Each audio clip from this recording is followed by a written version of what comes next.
бахшида ба рӯзи модар дар ноҳияи восеъ тибқи нақша чорабиниҳои мақомоти иҷроияи ҳокимияти давлатии ноҳия чорабиниҳои гуногуни фарҳангӣ доир гардиданд. дар намоиши ҳунарҳои мардумӣ маҳсули меҳнати дастии занон ва духтарони ноҳия ба маърази тамошо гузошта шуданд. чорабинии тантанавии дона бахшида ба рӯзи модар дар маркази ноҳия доир гардид. дар ин чорабинӣ зиёда аз 200 нафар занон ва духтарон аз ҷамоатҳои деҳоти ноҳия иштирок карданд.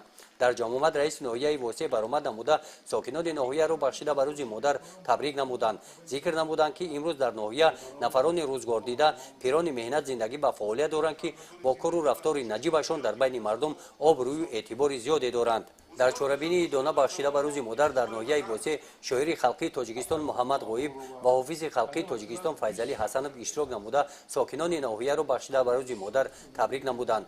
муҳаммад ғоиб нахуст китоби тозанашри худро бо номи достони пешво барои китобхонаи ноҳияи восеъ туҳфа карданд. аз эҷодиёти худ дар васфи зан модар шеърҳои қироат намудаашро иштирокчиёни ин чорабинӣ бо завқи баланд гӯш карданд.